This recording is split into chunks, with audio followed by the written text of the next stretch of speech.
तो फिल्म की शुरुआत होती है जेसन से, एक मशहूर किलर जिसे लोगों ने इंसानी मॉन्स्टर भी कहना शुरू कर दिया था, क्योंकि उसे मारना मुश्किल ही नहीं नामुमकिन था। उसके पीछे वजह क्या थी, ये जानने के लिए आखिर यूएस मिलिट्री उसे पकड़ने में कामयाब हो जाती है। उसे ज्यादा देर तक क्योंकि पकड़े रखना मुमकिन नहीं था, इसीलिए साइंटिस्ट रिसर्च फैसिलिटी के अंदर उसे केमिकल्स के जरिए फ्रीज कर देते हैं और एक गार्ड को उस पर नजर रखने के लिए बिठा देते हैं। लेकिन उसकी नजरें गार्ड को काफी तंग कर रही थी, इसीलिए गार्ड ने उसके ऊपर पर्दा डाल दिया। रिसर्च फैसिलिटी के अंदर ही हम साइंटिस्ट रोवन को भी देखते हैं, जिसे जेसन पर रिसर्च करने का आइडिया बकवास लगता है, क्योंकि इस दौरान में बहुत से लोगों के मारे जाने का डर था। वो सीनियर साइंटिस्ट से जाकर बात करती है और कहती है कि अगर अब जेसन पकड़ा ही गया है तो हमें उसे मार देना चाहिए। पर सीनियर साइंटिस्ट उसे समझाते हैं हमें बस जेसन की इतने बड़े बड़े जख्मों को जल्दी हील करने वाली एबिलिटी पर रिसर्च करनी है, और यही एबिलिटी अपने सोल्जर्स के अंदर डालनी है, जिससे हमारी आर्मी और भी ज्यादा स्ट्रॉन्ग हो जाए। अपना मकसद पूरा हुए बगैर ही जेसन को मार देना कोई भी अक्लमंदी नहीं है। अब वो रोवन को छोड़कर खुद ही जेसन के पास चले जाते हैं अपने बहुत सारे सोल्जर्स को लेकर। लेकिन ये देखकर वो हैरान हो गए कि उस पर्दे के पीछे असल में जेसन था ही नहीं, बल्कि उन्हीं का सोल्जर था। इससे पहले कि वो उसे कहीं ढूंढ पाते, एक पर्दे के पीछे से जेसन निकल आता है और धड़ाधड़ करके यहाँ लोगों को बेरहमी से मारना शुरू कर देता है। सभी सोल्जर्स उसे रोकने के लिए उसके ऊपर फायरिंग शुरू कर देते हैं, लेकिन किसी भी गोली का उस पर कोई असर नहीं था। जेसन को जिस चैन से बांधा गया था, उसी चैन को घुमाते हुए वो उस सोल्जर को भी पकड़ लेता है जो उसके ऊपर गोलियां चला रहा था, और यहाँ दूसरी तरफ अपने हाथ में पकड़े हुए चाकू से वो दूसरे सोल्जर को भी मार देता है। जैसे ही सारे सोल्जर मर जाते हैं, वो साइंटिस्ट जो यहाँ के खड़ा हुआ था वो बहुत ही ज्यादा डर जाता है और यहाँ से भागने की कोशिश करता है। लेकिन जेसन पीछे से अपना चाकू घुमाते हुए उसकी तरफ फेंकता है, जो साइंटिस्ट की बॉडी में पीछे से स्टैब होते हुए उसे भी मार देता है। अब यहाँ पर कोई नहीं बचा था। बाहर खड़ी रोवन को बस चिल्लाने की आवाजें आ रही थी। वो डर गई थी इससे पहले कि अंदर जाती फैसिलिटी का दरवाजा तोड़ते हुए एक सोल्जर उसके सामने गिरता है, जो मरने की स्टेज पर था, और वो रोवन को भाग जाने को कहता है, क्योंकि अब जेसन शिकारी नजरों से रोवन को देख रहा था। वो उसी सोल्जर की गन लेते हुए बहादुरी से जेसन पर शूट करती रहती है और उसे पीछे चलने पर मजबूर करती है। पीछे होता हुआ जेसन एकदम से उसी पॉड में चला जाता है जहाँ उसे फ्रीज किया जाता था। बिना वक्त गवाए दोबारा रोवन उस पॉड को भी जल्दी से लॉक करने की कोशिश कर रही थी कि तभी जेसन ने उस पॉड के अंदर से ही अपने चाकू को जोर से बाहर निकाला, जिससे पॉड टूटकर चाकू रोवन की बॉडी के अंदर स्टैब हो गया। ये पॉड भी एक्टिवेट हो चुका था और इसमें से भी अब फ्रीजिंग गैस बाहर निकलने लगी थी, जिससे जेसन फ्रीज होने लगा। गोलियों की आवाज की वजह से पहले ही ये पूरी की पूरी फैसिलिटी लॉक होने लगी थी, और इससे पहले कि रोवन यहाँ से बाहर निकल जाती, ये फैसिलिटी पूरी तरह सील हो जाती है। यहाँ कोई भी पॉड की गैस को बंद करने वाला रहता ही नहीं। पॉड के अंदर से जो जेसन ने चाकू चलाया था, उसकी वजह से पॉड की गैसेस बाहर भी निकलने लग जाती हैं और कुछ ही देर में पूरी फैसिलिटी में फैल जाती हैं, और ऐसे रोवन भी उन्हीं गैसेस की वजह से यहाँ पर फ्रीज हो जाती है।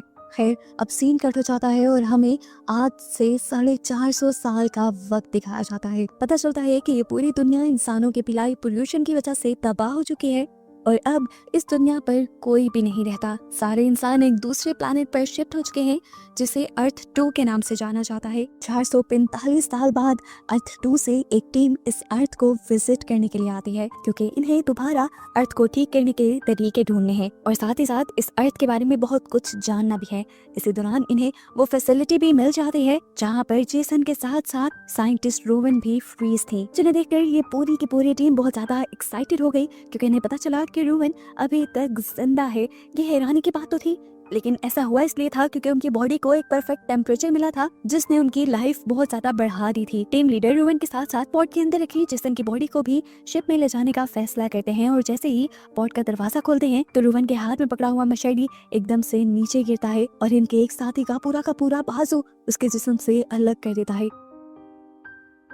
वो लड़का जोर से चिल्लाता है। ये लोग जेसन की बॉडी को तो संभाल लेते हैं और उस लड़के को जल्दी से एक पेन किलर इंजेक्शन देते हैं। खैर, उसके बाद ये दोनों बॉडीज को अपनी शटल में ले जाते हैं। जिस लड़के का बाजू कटा था उसे ये लोग एक बैग पर लेटा देते हैं, जो कुछ ही देर में उसका ये बाजू बनाना शुरू कर देता है, क्योंकि ये एक नैनो टेक्नोलॉजी वाला बैग था जो इंसान के या किसी भी जानवर के किसी भी हिस्से को रीजनरेट कर सकता था, दोबारा बना सकता था।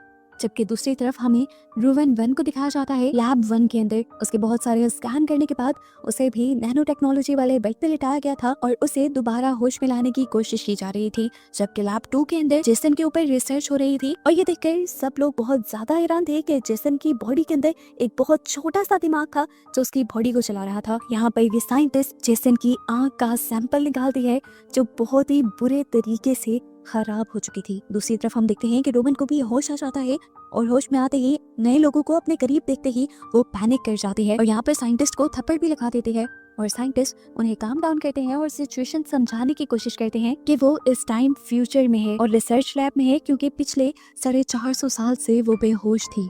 ये सुनकर तो साइंटिस्ट खुद भी बहुत ज्यादा शॉक में रह गई थी। टीम लीडर इस टाइम अर्थ 2 से कांटेक्ट करते हैं और उन्हें ये खबर देते हैं कि उनके पास 450 साल पुराने लोग हैं जो अभी भी जिंदा हैं।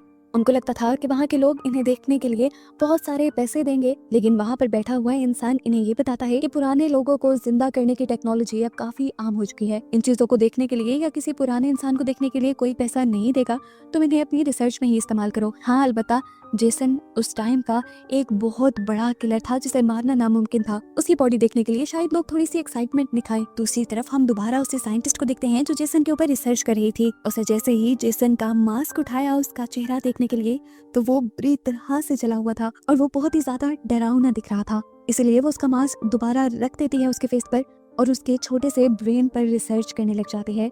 इस दौरान उसे एक दो मर्तबा शक भी होता है कि जैसे जेसन होश में आ रहा है, लेकिन वो उसे अपना वहम समझकर इग्नोर कर देती है क्योंकि जेसन मरा हुआ था।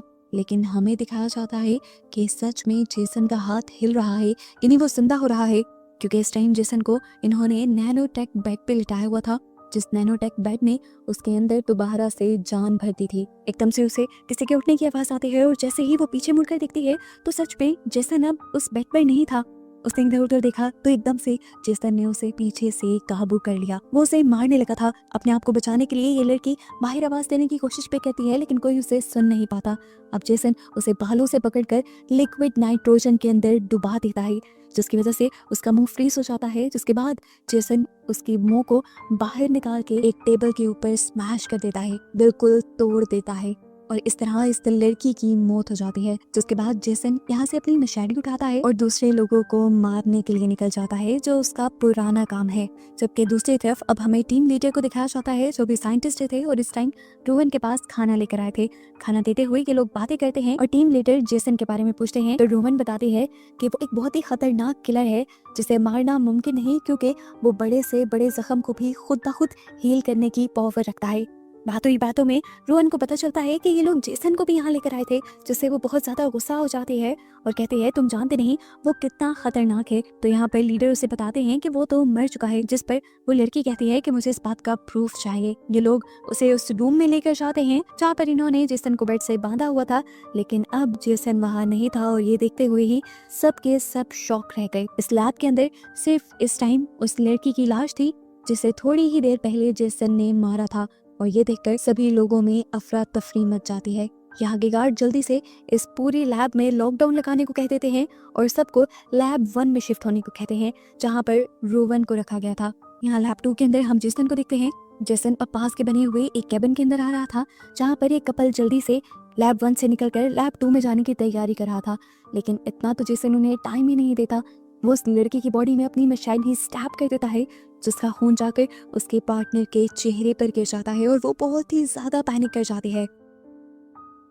जेसन उस लड़के को खींचते हुए यहाँ से दूर ले जाता है और वो लड़की पैनिक होते हुए सब लोगों के पास आती है और उन्हें बताती है कि जेसन ने कितनी बेदर्दी से उसके पार्टनर को स्टैब किया था। अब गार्ड को भी समझ आ गई थी कि जेसन कितना खतरनाक है, इसलिए वो अपनी पूरी फोर्स को ऑर्डर दे देता है जेसन को पकड़कर मारने का। लेकिन यहाँ का जो टीम लीडर था वो जेसन को मारना नहीं चाहता था, क्योंकि जेसन को अर्थ 2 पहले जाने पे उसे बहुत सारे पैसे मिलने थे। वो गार्ड को भी ऑफर करता है कि उसमें से आधे पैसे तुम ले सकते हो। गार्ड बजाय तो उसकी बात मान लेता है क्योंकि वो लीडर था, लेकिन फिर अपने रूम में जाने पर सभी सोल्जर्स को दोबारा जेसन को मारने का ऑर्डर दे देता है, क्योंकि वो जानता था कि जेसन का जिंदा रहना बिल्कुल ठीक नहीं। सीन के ठोकर यहाँ पर हमें दिखाया जाता है कि 2 सोल्जर्स इस टाइम बड़े बड़े मॉन्स्टर से लड़ रहे थे। एक सोल्जर पहले ही एक ही शूट में एक मॉन्स्टर को मारने में कामयाब हो जाता है, लेकिन वो नहीं जानता था कि दूसरा मॉन्स्टर भी उसके पीछे ही है। तभी उसका दूसरा साथी पीछे से इसी मॉन्स्टर को शूट कर देता है और तभी एक और किलर इसी रूम में आ जाता है और वो था जेसन। जेसन पकड़कर यहाँ सभी लोगों को मारता जा रहा था। ये किलर कहाँ से आया था, इसे देखकर ये सब लोग कंफ्यूज हो गए थे, क्योंकि इस टाइम ये लोग एक गेम खेल रहे थे और गेम में ही मॉन्स्टर को मार रहे थे और इस गेम में जेसन नाम का कोई किलर तो था ही नहीं। तब इन्हें रियलाइज होता है कि इनकी स्टिमुलेशन के अंदर सच में कोई और आ गया है। जैसे ही ये लोग अपनी डिवाइसेस अपने सरों से उतारते हैं तो देखते हैं कि वहाँ पर सच में जेसन था जो यहाँ के लोगों को मार रहा था। ये देखते हुए यहाँ पर वो लड़का जिसका बाजू भी कट गया था वो फौरन ही पीछे से जेसन के ऊपर हमला करता है उसे मारने के लिए, लेकिन जेसन एक ही बार में उसे अपने पीछे से आगे लाते हुए गले से पकड़कर उसका गला दबा देता है और आखिर उसे मारकर जमीन पे गिरा देता है। जिसके बाद वो दूसरे आदमी को तो सिर्फ एक थप्पड़ मारकर दीवार पे गिराते हुए ही उसकी जान ले लेता है। यहाँ जो सोल्जर्स जेसन को ढूंढ रहे थे वो जब गेमिंग रूम में आकर इन दोनों की बॉडी देखते हैं तो फौरन सभी लोगों को अलर्ट कर देते हैं। इसी गेमिंग जोन से अगले रूम में हम एक इंजीनियर को देखते हैं जो अपने कानों पे हेडफोन लगाए अपने काम में बिजी था। वो किसी की बातें तो सुन नहीं पा रहा था, लेकिन एकदम से अपने सामने लगे हुए मिरर में वो पीछे से जेसन को देखता है और इससे पहले कि वो कुछ रिएक्ट कर पाता पीछे से धड़ाधड़ गोलियां चलती हैं जो यहाँ पर कैप्टन चला रहे थे जेसन को मारने के लिए। इतनी सारी गोलियां लगने के बाद ये लोग समझ रहे थे कि जेसन मर गया होगा, लेकिन गोलियों की तबाही खत्म करते ही ये लोग देखते हैं कि जेसन तो वहाँ से भाग चुका था और यहाँ पे अब इंजीनियर भी नहीं था। हैरान परेशान ये लोग अब जेसन को ढूंढने लग जाते हैं, जबकि जेसन इन्हीं के रूम में था और खामोशी से लोगों को मार रहा था। वो पहले अपनी मशाली से एक सोल्जर को पकड़कर मार देता है और फिर एक दूसरे सोल्जर को पकड़कर उसकी गर्दन को मोड़ते हुए उसका भी काम तमाम कर देता है। जिसके बाद वो तीसरे सोल्जर के सामने आता है। ये सोल्जर कुछ बहादुर था, इसीलिए थोड़ी देर तक जेसन के सामने टिक पाया। उसने जेसन को 2-3 हिट भी किए, लेकिन ज्यादा फायदा नहीं हुआ क्योंकि जेसन ने एक पंच मारते हुए ही उसे नीचे गिराया और वो मर गया। अब जैसे ही आगे बढ़ने वाले सोल्जर्स को इन सोल्जर्स की बॉडी दिखती है तो वो फौरन अपने कैप्टन को इस बारे में बताते हैं और कैप्टन उन्हें जल्द ही आगे बढ़ते हुए अपना मिशन कंप्लीट करने को कहते हैं, यानी जेसन को मारने को कहते हैं। अपने बॉस का ऑर्डर मिलते ही वो लड़की आगे की तरफ बढ़ती है और जेसन को ढूंढ ही रही होती है, लेकिन जेसन तो उसके पीछे था जो एकदम से उसकी गर्दन पे अपनी मशाली रखते हुए उसकी गर्दन काट देता है। वो लड़की उसी टाइम मरती नहीं बल्कि रेडियो से अपने साथियों को मदद के लिए बुलाती है। वो मदद खुद को जिंदा रखने के लिए नहीं मांग रही थी बल्कि जेसन को पकड़ने के लिए मांग रही थी और ऐसा करते ही वो खुद मर गई। उसकी लोकेशन बताने की वजह से यहाँ पर एक और सोल्जर आया जिसके हाथ में एक बहुत ही एडवांस गन थी। वो इस गन से बार बार शूट करते हुए जेसन को पीछे की तरफ चलने पर मजबूर कर देता है और आखिर जेसन एक हुक के ऊपर गिरता है जो इन्हीं का लगाया एक ट्रैप था। दूसरा सोल्जर फौरन ही मशीन से उस हुक को ऊपर कर देता है और ये सब लोग इस बात का जश्न मनाते हैं कि इन्होंने जेसन को पकड़ लिया।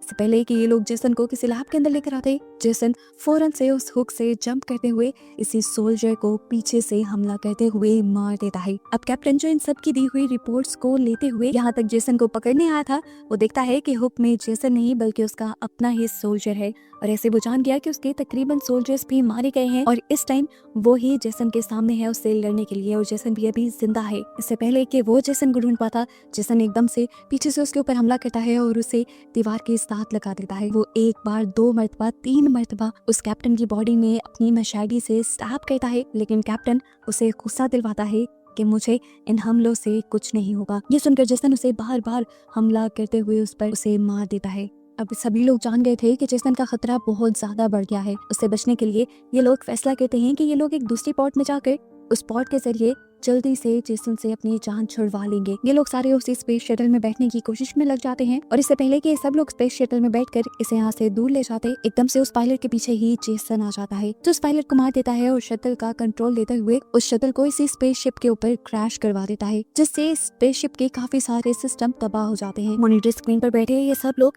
अपनी स्पेसशिप की तबाही देख रहे थे। ये जानते थे कि 15 से 20 मिनट के अंदर अब इन लोगों की भी जान चली जाएगी। लीडर अपने कम्युनिकेशन ऑफिसर से कहते हैं कि यहाँ पर आसपास कोई दूसरी शिप होगी, उसे मदद के लिए बुलाओ, लेकिन पता चला इन्हें कि उस शिप को भी यहाँ तक आने में 20 मिनट लग जाएंगे और इनके पास सिर्फ 15 मिनट थे। अभी ये लोग बात ही कर रहे थे कि यहाँ पर कोई जोर जोर से इनका गेट बजाने लगा। ये सभी लोग डर गए ये जानते थे कि पीछे जेसन ही होगा, इसलिए इन्होंने गेट नहीं खोला तो जेसन विंडो तोड़ते हुए इनके इस चैम्बर में आ गया। अब अपनी जान बचाने के लिए ये लोग सारे उस चैम्बर को छोड़ के दूसरे की तरफ भाग जाते हैं, जबकि पीछे रह जाता है लीडर, जो जेसन से डील करने की कोशिश करता है कि अगर तुम मुझे ना मारो तो मैं अर्थ 2 पर तुम्हें ले जाकर बहुत सारा पैसा और शोहरत दे सकता हूँ। लेकिन जेसन को इस सब की जरूरत नहीं थी। ये लोग जो दूसरे चैम्बर में परेशान थे कि कुछ ही देर में ये स्पेसशिप भी तबाह होने वाली थी और जेसन का भी खतरा था, तो इंजीनियर इन दोनों ही खतरों से निपटने के लिए इन्हें दोबारा स्पेस शटल में जाने का आइडिया देता है, जिससे पहले ही जेसन ने यहाँ से निकलने नहीं दिया था। स्पेस शटल आराम से इस स्पेसशिप से अलग हो जाती और ऐसे अगर स्पेसशिप तबाह भी हो जाती तो इनकी जान बचाती और जेसन इसी में मर जाता और ये लोग जिंदा अर्थ 2 तक पहुंच जाते। लेकिन अब मसला एक ये था कि स्पेस शटल में थोड़ी सी खराबी आ गई थी, जिसे ठीक करने के लिए इंजीनियर उसके अंदर जाते हैं और बाकी ये बची हुई लड़कियां स्पेसशिप से बाकी बचे हुए इंसानों को स्पेस शटल तक लाने का काम करती हैं। और एक लड़का जिसने यहाँ पर एक ह्यूमनॉइड रोबोट को बनाया था, वो उसमें थोड़ी सी मॉडिफिकेशन करने लग जाता है ताकि उसे और भी ज्यादा ताकतवर बनाया जा सके। यहाँ रोवन स्पेस शटल की तरफ जाते हुए एक सोल्जर को मरा हुआ देख लेती है और उसकी गन को उठा लेती है कि अगर उनके सामने जेसन आ गया तो ये लोग उससे लड़ पाए। यहाँ पर रोवन को किसी की सांस लेने की भी आवाज आ रही थी। उसे लग रहा था कि यहाँ पर कोई जिंदा है, जिसे वो चेक करना चाहती थी, लेकिन उसके साथ ही लड़कियां डरी हुई थी। वो उन दोनों लड़कियों को स्पेस शटल की तरफ जाने को कहती है और खुद जब आगे बढ़कर चेक करती है तो ये कैप्टन था, जिसे पूरी तरह जेसन मार नहीं पाया था। उसकी हालत अब ज्यादा खराब हो रही थी, वो बिल्कुल मरने ही वाला था। लेकिन रोवन उससे कहती है कि तुमने हिम्मत नहीं हारनी, मैं थोड़ी ही देर में तुम्हें यहाँ से लेने के लिए आऊंगी और हम लोग अर्थ 2 की तरफ निकल जाएंगे। रोवन अब अपने दूसरे साथियों के पास जाती है और उनसे रिक्वेस्ट करती है कि हमें कैप्टन को इस शटल तक लाना होगा, जबकि दूसरी तरफ हमें दिखाया जाता है कि इन्हें सिग्नल भी मिल जाते हैं कि इंजीनियर ने स्पेस शटल को ठीक कर लिया है। इससे पहले कि ये सब लोग शटल की तरफ बढ़ते, शटल के अंदर हमें दिखाया जाता है कि कोई पायलट का कटा हुआ सर एकदम से ले आया है इंजीनियर के सामने, और ये कोई नहीं है बल्कि जेसन ही है, जो अब इंजीनियर को भी पकड़कर यहाँ पर बने इलेक्ट्रिकल स्पाइक्स के साथ मार मार कर उसको भी जान से खत्म कर देता है। ये देखते हुए शटल के दूसरी तरफ मौजूद एक लड़की बहुत ज्यादा डर जाती है और किसी को भी शटल में लाए बगैर इस शटल का दरवाजा बंद कर देती है। हालांकि सब उसकी मिन्नतें करते रह गए कि उनको भी अंदर आने दो, लेकिन उसने किसी की बात नहीं सुनी और शटल को प्री मैच्योर ही लॉन्च कर दिया, जिसकी वजह से शटल उन्हीं की स्पेसशिप से टकरा कर तबाह हो गई। इन सबको लग रहा था कि जेसन स्पेस शटल के अंदर ही मारा गया, लेकिन वो तो अब इसी स्पेसशिप के अंदर था और इन तीनों के सामने आ चुका था। इन्हें लगा कि अब मौत इनके सामने है और इन्हें कोई नहीं बचा सकता,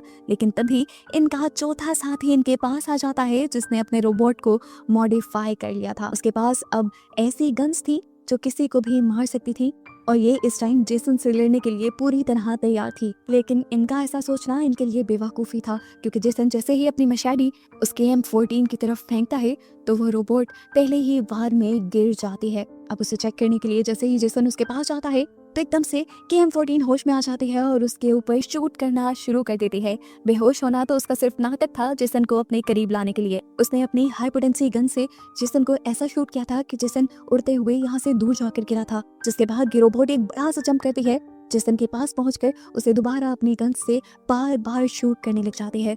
यहाँ जेसन भी अपने आप को एक दो मरतबा उठाने की कोशिश तो करता है, लेकिन ये रोबोट अपने पाँव से किक करते हुए उसे बार बार गिरा देती है और इस दौरान भी उस पर शूट करती ही रहती है। अब इस रोबोट ने जेसन को दूर फेंका था, वो उसके ऊपर जंप करके उसके सर पर बंदूक रखते हुए उसके दिमाग को खत्म करने चाहती थी, लेकिन तभी जेसन ने नीचे से उसके ऊपर वार कर दिया और ये रोबोट गिर गई। इससे पहले कि जेसन अब रोबोट को खत्म कर देता, पीछे से कैप्टन अपनी धुआंधार एंट्री करते हैं और जेसन के कंधे में एक चाकू स्टैब करते हुए उसे कुछ मिनट के लिए कमजोर कर देते हैं और इतनी ही देर में उस रोबोट को टाइम मिल जाता है रिकवर करने का। KM14 दोबारा उसके ऊपर वार करती है और उसे मार मार कर यहाँ से दूर करने की कोशिश करती है। अब वो अपनी गन से ही इस चैम्बर का दरवाजा तोड़ते हुए उसे लैब 1 में भेज देती है, जहाँ पर वो नैनो टेक्नोलॉजी वाले बेड थे, जिस एक बेड के साथ जेसन भी टकरा जाता है। आखिर में KM14 उसके सर को शूट करते हुए उसे भी मारने में कामयाब हो जाते हैं। फाइनली जेसन को मारने में ये लोग कामयाब हो चुके थे, ये लोग बहुत खुश थे।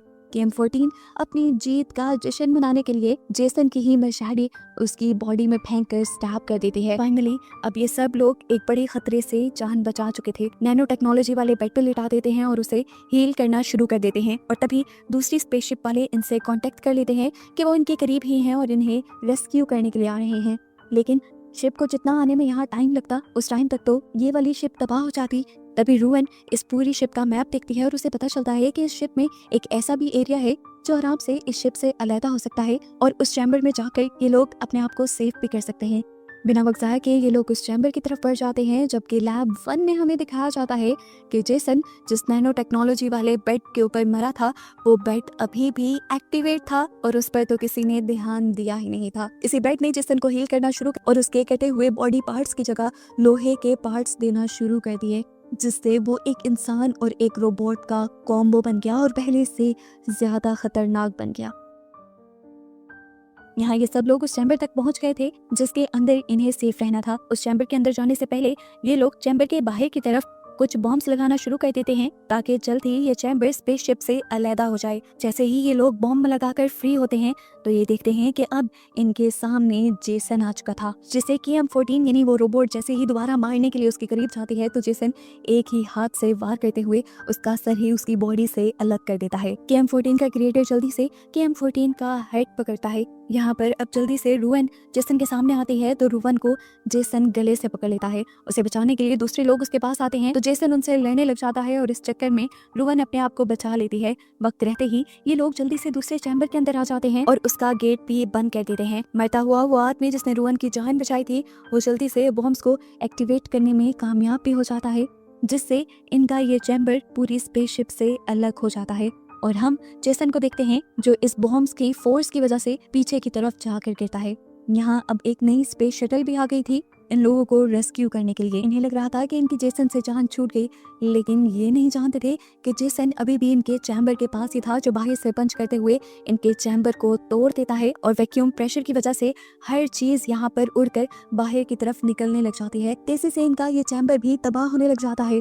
इससे पहले कि ये सब लोग स्पेस के अंदर गिर जाते, कैप्टन रूवन को पकड़ लेता है और रूवन अपनी एक दूसरी साथी को पकड़ लेती है, लेकिन ज्यादा देर तक वो उसे पकड़ नहीं पाई थी, इसीलिए उसकी साथी स्पेस में जाकर मर गई। उसके यहाँ से दूर होते ही कैप्टन ने जल्दी से रूवन को खींचा और ये लोग एक दूसरे चैम्बर में चले गए जहाँ पर वैक्यूम प्रेशर नहीं था। अब सिर्फ 4 लोग ही जिंदा बचे थे। वो देखते हैं कि जेसन अब इनकी इस जगह को भी तबाह करने की कोशिश कर रहा है, इसीलिए ये जान बचाने के लिए यहाँ से भी भागते हैं। ये लोग उस गेट के पास पहुंच जाते हैं जहाँ पर रेस्क्यू वेसल भी आई थी, लेकिन अब इनके इस चैम्बर का गेट जो कि रेस्क्यू वेसल के साथ अटैच हुआ था वो नहीं खुल पा रहा था।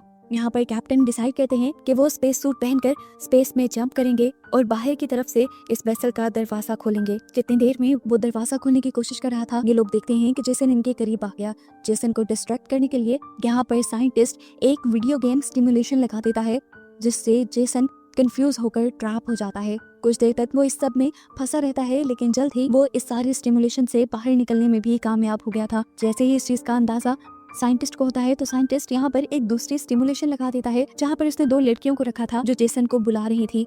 जेसन को ये सब बिल्कुल पसंद नहीं था। उसे इन लड़कियों को देखकर गुस्सा आता है और वो इन लड़कियों को ही उनके स्लीपिंग बैग में उठा कर किसी बोरी की तरह पटकता है और उन्हें मार देता है। इसी सब के दौरान हम देखते हैं कि कैप्टन भी वो गेट खोलने में कामयाब हो चुका था। अब क्योंकि गेट खुलने की वजह से यहाँ पे थोड़ी सी चेंजेस हुई थी तो वो स्टिमुलेशन भी खत्म हो गया था, जिससे अब जेसन इन्हें देख रहा था।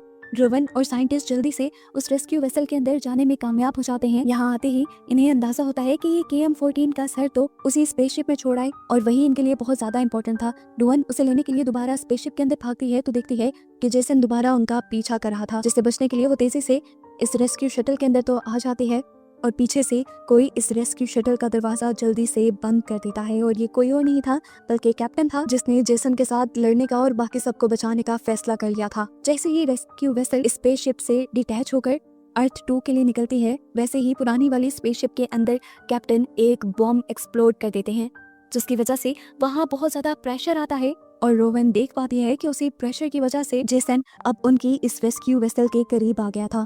इससे पहले कि वो यहाँ पर भी उनके ऊपर हमला कर देता, किसी बैटमैन की तरह कैप्टन आकर उसे पकड़ लेते हैं, यहाँ से दूर ले जाते हैं। तेजी से नीचे गिरते हुए अब इन दोनों की बॉडी जल रही थी, जिसे देखते हुए रूवन और सब लोगों को लगा कि जेसन 2 और कैप्टन मर गए हैं। अर्थ 2 पर हमें दिखाया जाता है कि एक कपल यहाँ पर एक टूटे हुए तारे को देखता है, जो असल में टूटा हुआ तारा नहीं था ही बल्कि जेसन का सर था। और वो यहाँ पे अब कोई और तबाही फैलाएगा या नहीं, इसी मिस्टीरियस एंडिंग के साथ ये कहानी यहाँ खत्म हो जाती है।